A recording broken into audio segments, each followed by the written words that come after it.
Mas paiigtingin pa ng Philippine Football Federation o PFF ang mga programa at inisyatiba nito upang patuloy na mapalago ang football sa buong bansa.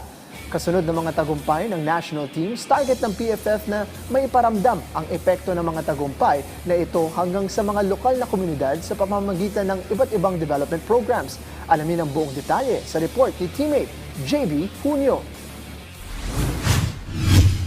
Ipinahayag ni Philippine Football Federation Head of Women's Football Development Camille Rodriguez ang mga pangunahing layunin ng PFF sa mga darating na taon kaugnay ng patuloy na paglago ng football sa Pilipinas. Ayon kay Rodriguez, isa sa mga pangunahing misyon ng Federation ay maipamalas at maipalaganap sa buong bansa ang mga tagumpay ng mga pambansang koponan upang mas mahikayat ang mas maraming Pilipino na makilahok sa sport.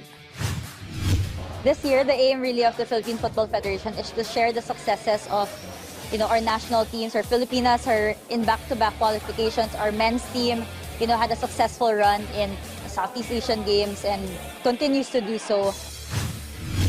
Binigyang diin din niya na gagamitin ng PFF ang 38 Regional Football Associations o RFAs sa iba't ibang bahagi ng bansa upang mas mapalawak ang pag-abot ng mga programa nito at mapalakas ang football development mula sa grassroots level.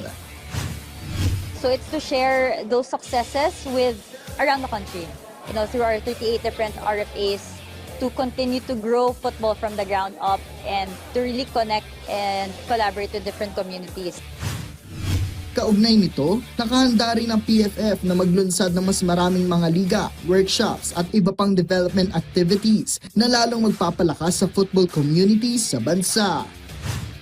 Sobrang daming pwedeng ma-expect coming up soon, different leagues, different workshops, and it's very exciting because it all feeds towards the same goal of growing football. That's already growing, especially next year, pa-World Cup din tayo as a Philippines with our Filipinas. So, a lot to look forward to.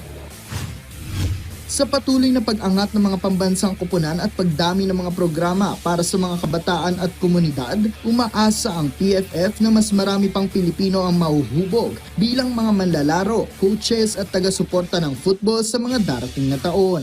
JB Junio para sa Atletang Pilipino, para sa Bayan.